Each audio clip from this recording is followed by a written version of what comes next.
The crisis is over.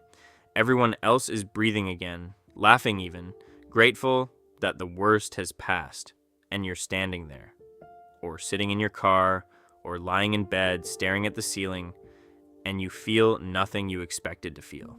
No relief, no sense of accomplishment, just a strange, hollowed-out quiet, as if someone reached in and removed all the emotion before you had a chance to experience it. You made the calls, you gave the instructions, you steadied everyone around you, and now that it's done, you feel worse than you did while it was happening. Not sad exactly, just empty, and very tired in a way that sleep doesn't fix. This is the part nobody sees. The part you don't know how to explain because you're not sure it makes sense. How can someone who just proved they were the strongest person in the room feel so completely drained? People call you the steady one, the reliable one, the person who doesn't panic when everyone else does. You've heard it enough times that it's become part of how you see yourself. In meetings, you're the voice that brings things back to practical next steps. In family emergencies, you're the one who holds it together while others fall apart. Friends say they feel safer when you're around.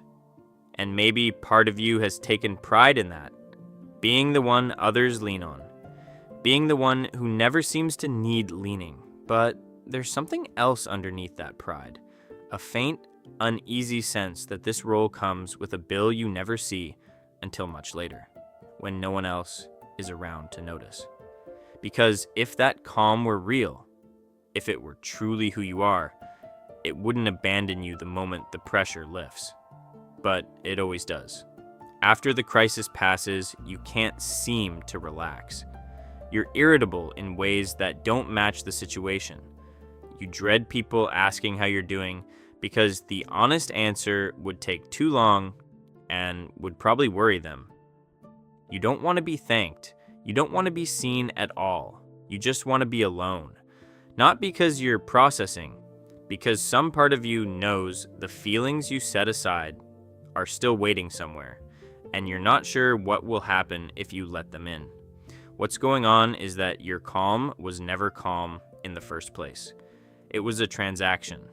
Before the difficult conversation, before the medical emergency, before anyone else even knew something was wrong, you were already running scenarios, not just thinking about them, living through them, every worst-case version, over and over until they became familiar. You imagined the things that could go wrong so vividly, so exhaustively, that when something actually did go wrong, it didn't surprise you. It felt like a script you'd already rehearsed. That's not emotional stability. That's a form of mental prepayment. You spent your fear in advance, in private, so that when the moment arrived, you could move through it without visible hesitation. What looked like strength from the outside was the result of having already exhausted your terror behind closed doors, where no one could see you doing the real emotional work. The problem is what happens to all that fear you pre-spent. It doesn't evaporate.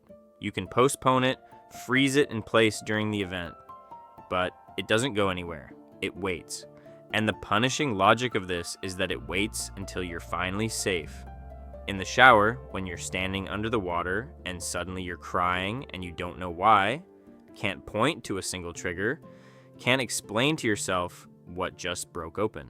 At 3 a.m, when you wake up already breathing fast, heart already racing, your body in fight mode with nothing left to fight. In an empty kitchen late at night, sitting at a table no one else will see until morning, feeling a sadness you can't trace back to anything current.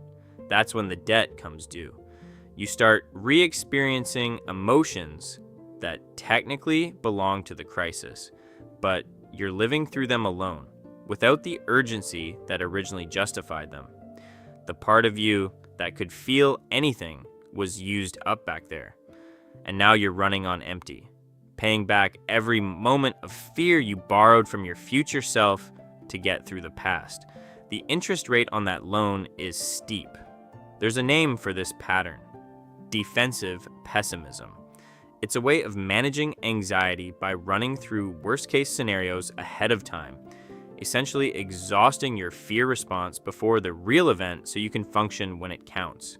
And it works. That's the part that makes it so hard to see clearly. It does produce a kind of functional calm, but the price is experiencing the emotional impact of the crisis twice.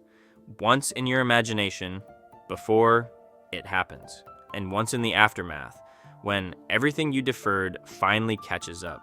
Real steadiness doesn't work like this. Real steadiness doesn't require you to break down alone afterward, just to balance the books. Real steadiness lets you stay present during the crisis and lets you rest without guilt when it's over.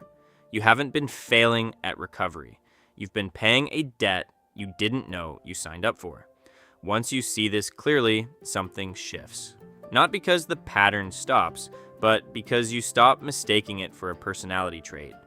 The next time you feel that familiar cold settling in, that automatic shift into execution mode, you'll recognize what's starting. Defensive pessimism, activating. And recognition isn't control, but it's the beginning of something more honest. You can watch it happen instead of simply being inside it. You can notice yourself beginning to run the disaster simulations and say quietly, "This is the transaction starting. This is me taking out the loan." You may still do it. In some situations, you might even choose to, but now you know the cost. When the calm arrives, you'll know it isn't free. It's a receipt for something you've already paid for in private. You've been carrying a weight that most people around you will never fully understand because they only see the result of your strategy, not the cost. They see the steady hands and the clear voice in the emergency. They don't see the nights after, the unexplained exhaustion, the grief that arrives late like a delayed package you forgot you ordered. The tiredness after is not weakness. The delayed crash is not a failure of character. It's just the bill, and you are allowed to notice how much it costs. Not to stop using the strategy tomorrow. Not to become someone else. Just to see it honestly.